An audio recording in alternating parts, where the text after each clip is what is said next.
Mercedes have been struggling this year due to multiple reasons, but now it seems that they have covered up the issues faced by them in Bahrain and Saudi Arabia. But still, Mercedes is far behind Ferrari and Red Bull on the leaderboard. Red Bull CEO Christian Horner revealed the real issues Mercedes have been facing this year and said that if the issue gets resolved, Mercedes is going to give them a tough time. Christian Horner speaks out on the issues Mercedes has openly. So to find out what he said, keep watching today's video till the end. But before that, make sure to like this video, subscribe to our channel, and hit the bell icon to get the latest updates. Mercedes' undisputed dominance has been finally challenged. The British-German armour had already begun to show some hairline cracks the previous year, but the racing stable is now unquestionably not in the best of shape. At the very least, according to Red Bull team manager Christian Horner, who isn't ready to write off Mercedes just yet, it appears to be something along those lines. Mercedes is trailing behind Red Bull and Ferrari in the championship standings and may benefit from every minute of race weekend. However, because of new regulations that have been imposed as a result of significant technological developments, it is difficult for the team to get the most out of the situation. This year, there have been numerous changes in Formula 1, particularly in terms of technology. However,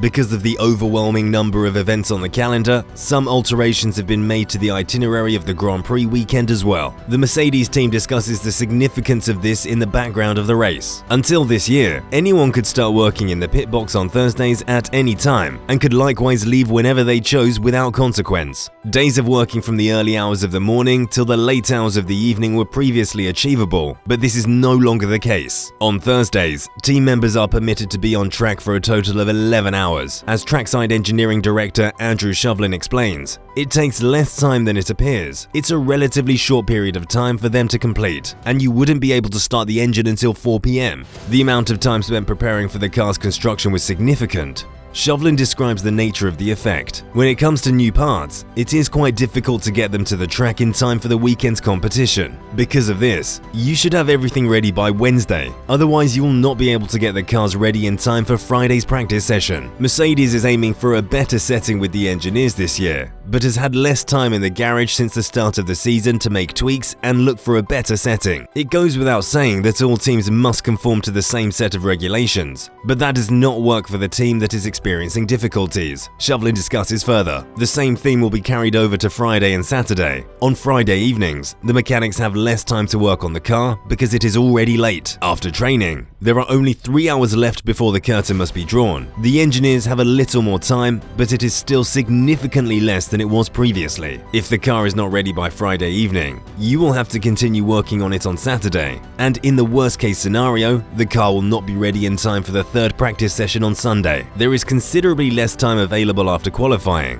When the automobile is returned from the FIA, which conducts inspections and other procedures, there is just about half an hour remaining before the curtain must be raised once more. It is without a doubt better for the employees, who will have reduced job pressure as a result. Mercedes, on the other hand, may wish to see the regulations changed. It allows us to have more free time on weekends and to work less lengthy hours, according to Shovlin. Everyone will be able to sleep a bit longer. But for the time being, we must adapt even better to these changes and strive to improve the efficiency of our workflow. According to Ron Meadows, the sports executive director, the regulations may need to be partially altered. The task has been condensed into a more condensed period of time. Because they had so few components at the beginning of the season, it's possible that it will become a problem later on. As part of the championship, they would evaluate whether or not they did the correct thing. Ferrari and Red Bull are two of the most successful racing teams in the world right now. After 2 Grand Prix in 2022, those are the teams that finished first and second respectively. And what about Mercedes, the 8-time champion? Because of major car troubles, that squad is much behind the other 2 top teams, although it appears to be third.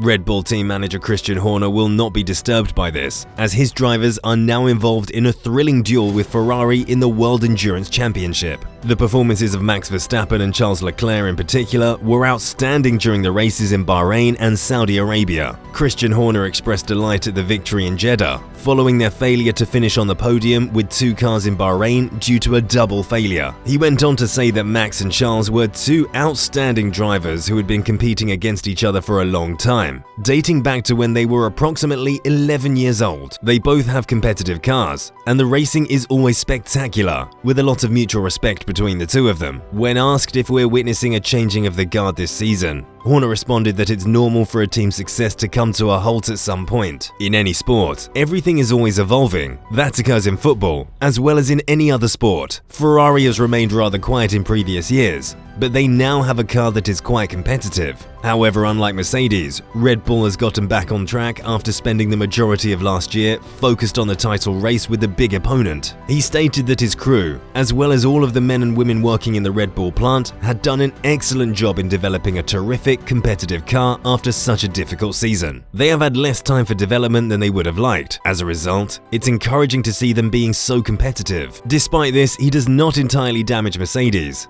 They will be there as soon as they have resolved their issues. It's fantastic that there's now a second team in the lead. If Mercedes is able to resolve the issues, they will also participate, resulting in 6 drivers contending for the championship on each race weekend. That turns out to be just great. Mercedes appears to have fallen behind the competition in terms of engine performance this year. Is it possible the Red Bull played a role in this by snatching approximately 50 men from the competitor? Horner isn't brave enough to say it out loud. His stable only desire to hire the most qualified individuals.